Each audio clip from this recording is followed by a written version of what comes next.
Hey, good morning, everybody, and welcome to Reflect and Revive this beautiful, beautiful Friday morning. It is actually freezing cold.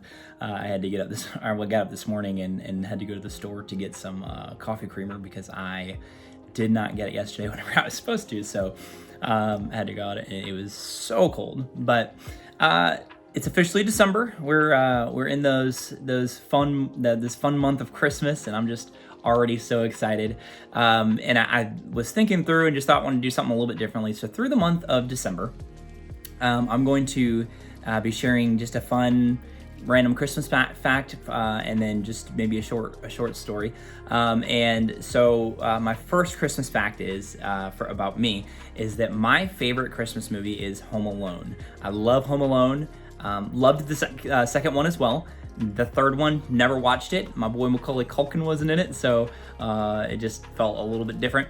But Home Alone is my favorite Christmas movie. If you would just do me a favor and just put it in the comment below, what is your favorite Christmas movie? I would love to know.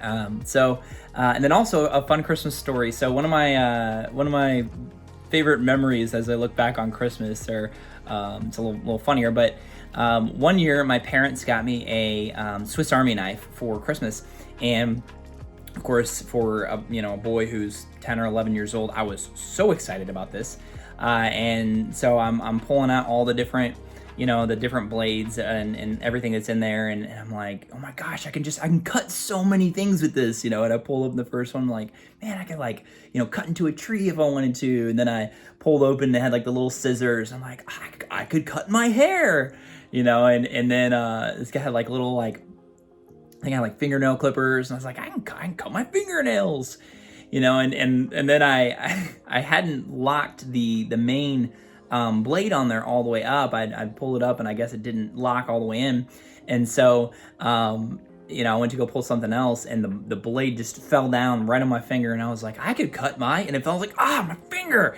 and of course everybody started laughing because they thought I was kidding, and it's just like, oh, I can cut my hair, I can cut my fingernails, I can cut my finger, and so they're cracking up, and then they see the blood that's just kind of like gushing from my finger, like, oh, he's not kidding, he cut his finger, and so my brother helped me to go in there and wash it off, and then as I was on the sitting on the floor, didn't really feel very good, my stomach was hurting, and he's like elevating my finger in the air with something wrapped over it, trying to help me get it all taken care of. But it's just a fun Christmas memory, fun Christmas story. I look back now, I still have the scar on my finger from it, so that's fun. Of course, that's fun.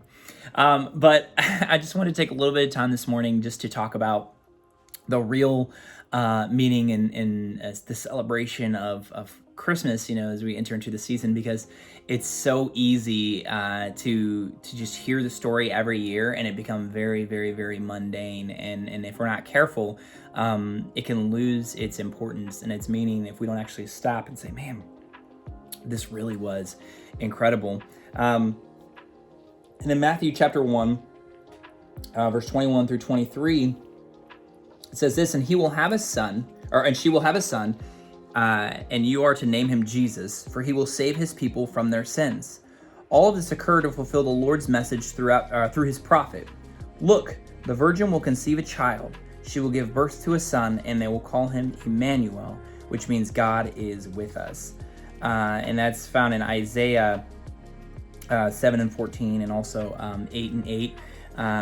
Where the prophetic words went out and was talking about this birth, and I think we're looking at this, and we understand that God came in a way that nobody expected. It was a way that as we're as it was foretold, and years and years back, there was different people had different opinions and beliefs and thoughts as to what that would actually look like in reality. And so not only was it unexpected, but it was for the very purpose that God came to the world to be with us, and we see that where it's in verse 23, where it says they're going to call him Emmanuel, which means God is with us.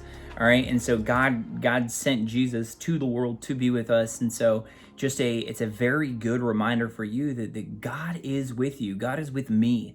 I know that I'm a huge Christmas nerd. I love it so much, But at the same time, I know there are also other people who they don't share my excitement with the holidays, and I've talked with several people who have a hard time throughout the holidays, and maybe it brings back some memories they'd rather forget, or just some times that they wish they could still relive and have, and that they don't, and so it just there whatever you're feeling during this season, whether it be good or whether it be tough, just knowing that God is with you and that you're not facing this alone. You don't have to face it alone, is incredibly encouraging for me. And so I just want to give you a couple things for this season, that as you throughout this next month, to just do kind of to help you throughout this season. The first one is to remember that God is with you.